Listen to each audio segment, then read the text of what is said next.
ಹಣ್ಣಿಗೆ ನಿಷೇಧ. ದಿಢೀರ್ ಜಪಾನ್ ಬ್ಯಾನ್ ಮಾಡಿದ್ಯಾಕೆ? ಎಸ್ ವೀಕ್ಷಕರೇ, ಈ ಸುದ್ದಿ ಕೇಳಿದರೆ ದೇಶದ ಹೆಮ್ಮೆಯ ಮಾವು ಬೆಳೆಗಾರರಿಗೆ ಮತ್ತು ರಫ್ತುದಾರರಿಗೆ ಆತಂಕ ಗ್ಯಾರಂಟಿ. ನಾವೆಲ್ಲ ಇವತ್ತು ಅಂದುಕೊಂಡಿದ್ವಿ ಭಾರತ ಅಂದರೆ ಅದು ಪ್ರಪಂಚದ ಅತಿದೊಡ್ಡ ಮಾವಿನ ಹಣ್ಣಿನ ಉತ್ಪಾದಕ ದೇಶ. ನಮ್ಮ ಹಣ್ಣುಗಳನ್ನು ಇಡೀ ಜಗತ್ತು ಇಷ್ಟಪಟ್ಟು ತಿನ್ನುತ್ತೆ ಅಂತ. ಆದರೆ ಇವತ್ತು ಜಪಾನ್ ದೇಶದಿಂದ ಒಂದು ಅತ್ಯಂತ ಕಹಿಯಾದ ಸುದ್ದಿ ಹೊರಬಿದ್ದಿದೆ. ಇಷ್ಟು ದಿನ ಜಪಾನ್ ಮಾರುಕಟ್ಟೆಯಲ್ಲಿ ರಾಜನಂತೆ ಮೆರೆಯುತ್ತಿದ್ದ ಭಾರತದ ಅಲ್ಫಾನ್ಸೋ, ಕೇಸರಿ ಮತ್ತು ಬಂಗನಾಪಲ್ಲಿ ಮಾವಿನ ಹಣ್ಣುಗಳಿಗೆ ಜಪಾನ್ ಸರ್ಕಾರ ಈಗ ಅಧಿಕೃತವಾಗಿ ಗೇಟ್ ಪಾಸ್ ಕೊಟ್ಟಿದೆ. ಹೌದು, ಬರೋಬ್ಬರಿ 2 ದಶಕಗಳ ನಂತರ ಜಪಾನ್ ಭಾರತದ ಮಾವಿನ ಹಣ್ಣಿನ ಮೇಲೆ ಭಾರಿ ನಿಷೇಧವನ್ನು ಹಾಕಿದೆ. ಹಾಗಾದರೆ ಜಪಾನ್ ಯಾಕೆ ಮಾವಿನ ಹಣ್ಣನ್ನು ಬ್ಯಾನ್ ಮಾಡಿದೆ? ಜಪಾನ್ ತಪಾಸಣಾಧಿಕಾರಿಗಳು ಪತ್ತೆ ಹಚ್ಚಿದ ಆ ಲೂಪ್ ಹೋಲ್ಗಳು ಯಾವುವು? ನಮ್ಮ ರೈತರಿಗೆ ಆಗುವ ನಷ್ಟವೇನು? ಒಂದು ಕಂಪ್ಲೀಟ್ ಮಾಹಿತಿ ಇಲ್ಲಿದೆ. ಕೊನೆ ತನಕ ಮಿಸ್ ಮಾಡದೆ ಈ ವಿಡಿಯೋವನ್ನು ನೋಡಿ. ನಾನು ಶಿವಮೂರ್ತಿ ಸರ್ಬಾ. ಜಪಾನ್ ತಪಾಸಣಾಧಿಕಾರಿಗಳು ಪತ್ತೆ ಹಚ್ಚಿದ್ದೇನು? ಎಸ್, ಭಾರತದ ಮಾವಿನ ಹಣ್ಣಿಗೆ ಜಗತ್ತಿನ ಎಲ್ಲೆಡೆ ದೊಡ್ಡ ದೊಡ್ಡ ಅಭಿಮಾನಿಗಳ ಬಳಗವಿದೆ. ಭಾರತದ ರಸಭರಿತ ಮಾವಿನ ಹಣ್ಣಿಗೆ ಇರುವಂತಹ ಬೇಡಿಕೆ ಅದೆಷ್ಟಿದೆ ಅಂದರೆ ಜಪಾನ್, ಅಮೆರಿಕ ಸೇರಿದಂತೆ ಹಲವು ರಾಷ್ಟ್ರಗಳು ಪ್ರತಿ ವರ್ಷ ಇದನ್ನು ಆಮದು ಮಾಡಿಕೊಳ್ಳಲು ಕಾಯ್ತಾ ಇರುತ್ತವೆ. ಆದರೆ ಇಷ್ಟು ಬೇಡಿಕೆಯ ಭಾರತೀಯ ಮಾವಿನ ಹಣ್ಣುಗಳ ಆಮದನ್ನು ಜಪಾನ್ ಇದೀಗ ಬರೋಬ್ಬರಿ 20 ವರ್ಷಗಳ ಬಳಿಕ ಮತ್ತೆ ಸ್ಥಗಿತಗೊಳಿಸಿದೆ. ಇದು ಭಾರತಕ್ಕೆ ದೊಡ್ಡ ಶಾಕ್ ಕೂಡ ಹೌದು. ಹಾಗಾದರೆ ಜಪಾನ್ ಯಾಕೆ ನಮ್ಮ ಮಾವಿನ ಹಣ್ಣನ್ನು ಬ್ಯಾನ್ ಮಾಡ್ತು? ಅದನ್ನು ಈಗ ನೋಡ್ತಾ ಹೋಗೋಣ. ಜಪಾನ್ ಅಂದರೆ ಅದು ಬರೀ ತಂತ್ರಜ್ಞಾನಕ್ಕೆ ಮಾತ್ರವಲ್ಲ, ಬದಲಾಗಿ ಆಹಾರದ ಗುಣಮಟ್ಟ ಅಂದರೆ ಕ್ವಾಲಿಟಿ ಕಂಟ್ರೋಲ್ ವಿಷಯದಲ್ಲೂ ಕೂಡ ಜಗತ್ತಿನಲ್ಲೇ ಅತಿ ಹೆಚ್ಚು ಕಟ್ಟುನಿಟ್ಟಾದ ದೇಶ.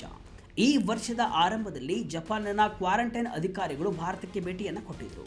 ನಮ್ಮ ದೇಶದ ಉತ್ತರ ಪ್ರದೇಶದ ರೆಹಮಾನ್ಪುರದಲ್ಲಿರುವಂತಹ VHT ಫೆಸಿಲಿಟಿ ಅಂದರೆ ವೇಪರ್ ಹೀಟ್ ಟ್ರೀಟ್ಮೆಂಟ್ ಕೇಂದ್ರದಲ್ಲಿ ತಪಾಸಣೆ ನಡೆಸುವಾಗ ಅವರಿಗೆ ಒಂದು ಭಯಾನಕ ವಿಷಯ ಪತ್ತೆಯಾಗಿದೆ. ಅದೇನಪ್ಪ ಅಂದರೆ ಮಾವಿನ ಹಣ್ಣಿನಲ್ಲಿ ಇರುವಂತಹ ಕೀಟಗಳನ್ನು ಮಟ್ಟ ಹಾಕಲು ಭಾರತದ ಈ ಕೇಂದ್ರಗಳು ಸರಿಯಾದ ನಿಯಮಗಳನ್ನು ಪಾಲಿಸ್ತಿಲ್ಲ ಅನ್ನೋದು ಅವರ ಆರೋಪ. ಮಾರ್ಚ್ 25ರ ನಂತರ ರಫ್ತಾದ ಮಾವಿನ ಹಣ್ಣಿನ ಲಾಟ್ಗಳಲ್ಲಿ ಈ ಲೋಪದೋಷಗಳು ಕಂಡು ಬಂದಿರೋದ್ರಿಂದ ಜಪಾನ್ ಸರ್ಕಾರವು ಭಾರತೀಯ ಮಾವಿನ ಹಣ್ಣನ್ನು ಆಮದನ್ನು ತಕ್ಷಣದಿಂದಲೇ ಜಾರಿಗೆ ಬರುವಂತೆ ಸಸ್ಪೆಂಡ್ ಮಾಡಿದೆ. ಮಾವಿನ ಹಣ್ಣುಗಳನ್ನು ಬ್ಯಾನ್ ಮಾಡಿದೆ. 20 ವರ್ಷಗಳಲ್ಲೇ ಮೊದಲ ನಿಷೇಧ. 2006ರಲ್ಲಿ ಸಿಕ್ಕಿದ್ದ ಚಾನ್ಸ್ ಕಿತ್ತುಕೊಂಡ ಜಪಾನ್. ವೀಕ್ಷಕರೇ, ಈ ನಿಷೇಧದ ತೀವ್ರತೆಯನ್ನು ನೀವು ಅರ್ಥ ಮಾಡಿಕೊಳ್ಬೇಕಾದ್ರೆ ಸ್ವಲ್ಪ ಇತಿಹಾಸವನ್ನು ನೋಡಲೇಬೇಕು.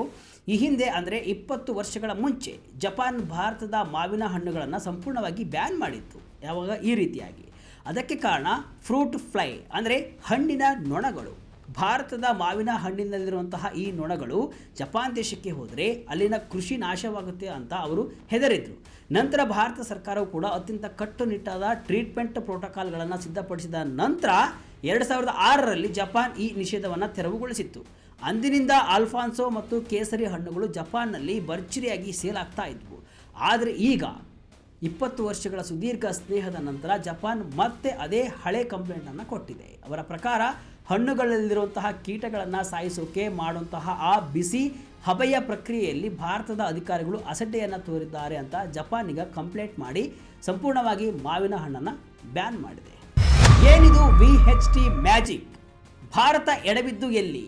ಈ ವೇಪರ್ ಹೀಟ್ ಟ್ರೀಟ್ಮೆಂಟ್ ಅಂದರೆ ಇದು ಯಾವುದೇ ಕೆಮಿಕಲ್ ಬಳಸದೆ ಮಾವಿನ ಹಣ್ಣನ್ನು ಶುದ್ಧೀಕರಿಸುವಂತಹ ಒಂದು ವಿಜ್ಞಾನ. ಮಾವಿನ ಹಣ್ಣುಗಳನ್ನು ಒಂದು ಮುಚ್ಚಿದ ಕೊಠಡಿಯಲ್ಲಿ ಇಟ್ಟು ಅಲ್ಲಿ ಅತ್ಯಂತ ಬಿಸಿಯಾದ ಮತ್ತು ತೇವಾಂಶ ಇರುವಂತಹ ಗಾಳಿಯನ್ನು ಹರಿಸಲಾಗುತ್ತೆ. ಇದರಿಂದ ಹಣ್ಣಿನ ಒಳಗಿರುವಂತಹ ನೊಣಗಳ ಮೊಟ್ಟೆಗಳು ಮತ್ತು ಕೀಟಗಳು ಸತ್ತು ಹೋಗುತ್ತವೆ. ಈ ಪ್ರಕ್ರಿಯೆ ಪ್ರತಿ ದೇಶಕ್ಕೆ ರಫ್ತು ಮಾಡುವಾಗಲೂ ಕಡ್ಡಾಯ. ಜಪಾನ್ ಅಧಿಕಾರಿಗಳು ಉತ್ತರ ಪ್ರದೇಶದ ಕೇಂದ್ರವನ್ನು ಚೆಕ್ ಮಾಡಿದಾಗ ಅಲ್ಲಿ ಹೊಗೆ ಹಾಕುವ ಅಂದರೆ ಫಿಮಿಗೇಷನ್ ಮತ್ತು ಡಿಸ್ಇನ್ಫೆಕ್ಷನ್ ಪ್ರಕ್ರಿಯೆಯಲ್ಲಿ ಭಾರಿ ಲೋಪಗಳು ಇರುವುದು ಪತ್ತೆಯಾಗಿದೆ. ನೀವು ಮಾಡ್ತಾ ಇರುವಂತಹ ಈ ಟ್ರೀಟ್ಮೆಂಟ್ ನಮ್ಮ ದೇಶದ ಆರೋಗ್ಯದ ಮಾನದಂಡಗಳನ್ನು ಪಾಲಿಸ್ತಿಲ್ಲ ಅಂತ ಜಪಾನ್ನ ಯೋಕೋಹಾಮಾ ಪ್ಲಾಂಟ್ ಪ್ರೊಡಕ್ಷನ್ ಅಸೋಸಿಯೇಷನ್ ಆರೋಪಿಸಿದೆ. ರಫ್ತುದಾರರಿಗೆ ಭಾರಿ ಆರ್ಥಿಕ ಹೊಡೆತ. ಈ ನಿಷೇಧ ಭಾರತಕ್ಕೆ ಎಷ್ಟು ನಷ್ಟ ಗೊತ್ತಾ? ಜಪಾನ್ ಭಾರತಕ್ಕೆ ಅತಿದೊಡ್ಡ ಮಾವಿನ ಮಾರುಕಟ್ಟೆ ಅಲ್ಲದಿರಬಹುದು, ಆದರೆ ಇದು ಅತ್ಯಂತ ಪ್ರೀಮಿಯಂ ಮಾರುಕಟ್ಟೆ. ಜಪಾನ್ನಲ್ಲಿ ಅಲ್ಫಾನ್ಸೋ ಹಣ್ಣಿನ ಬೆಲೆ ಕೇಳಿದರೆ ನೀವು ಶಾಕ್ ಆಗ್ತೀರಾ. ಅಲ್ಲಿ ಒಂದು ಮಾವಿನ ಹಣ್ಣು ಸಾವಿರಾರು ರೂಪಾಯಿಗಳಿಗೆ ಮಾರಾಟವಾಗುತ್ತೆ.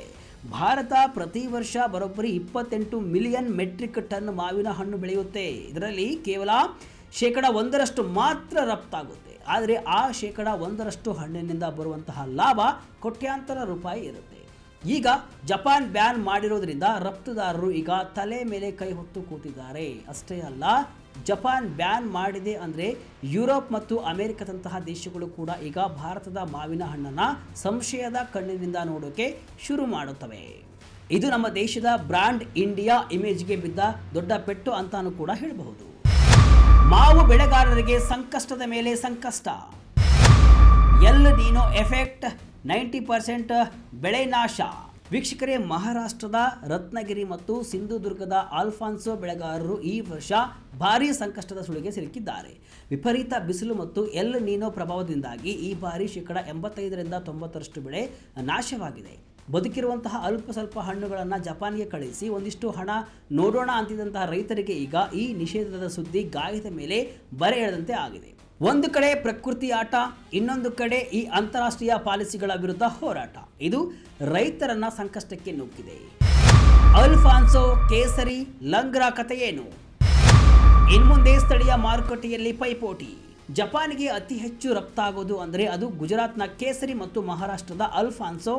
ಇವುಗಳ ಜೊತೆಗೆ ಉತ್ತರ ಭಾರತದ ಲಂಗ್ರಾ ಮತ್ತು ದಕ್ಷಿಣದ ಬಂಗನಪಲ್ಲಿಯು ಜಪಾನ್ ಪ್ರಿಯರಿಗೆ ಅಚ್ಚುಮೆಚ್ಚು. ಈಗ ಈ ಎಲ್ಲ ಹಣ್ಣುಗಳು ರಫ್ತಾಗದೆ ದೇಶದ ಒಳಗಡೆಗೆ ಉಳಿದುಕೊಂಡ್ರೆ ಸ್ಥಳೀಯವಾಗಿ ಬೆಲೆ ಇಳಿಕೆಯಾಗಬಹುದು ನಿಜ, ಆದರೆ ರೈತರಿಗೆ ಸಿಗಬೇಕಾದ ಆ ವಿದೇಶಿ ಕರೆನ್ಸಿಯ ಲಾಭ ಮಾತ್ರ ಸಿಗಲ್ಲ.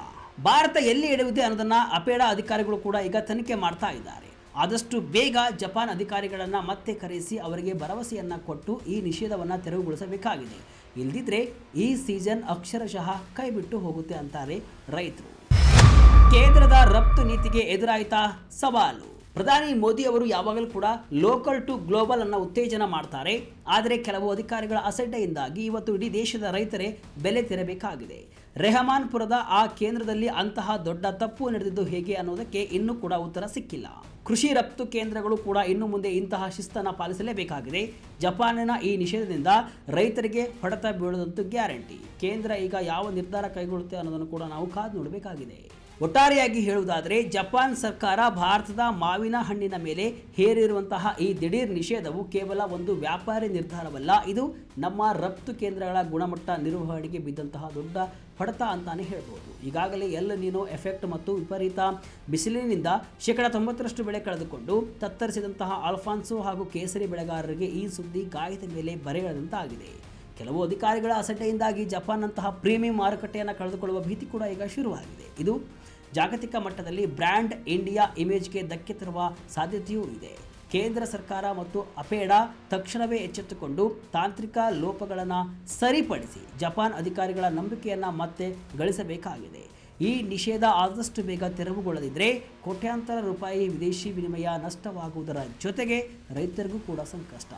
ಇದಿಷ್ಟು ಇವತ್ತಿನ ವಿಶೇಷ.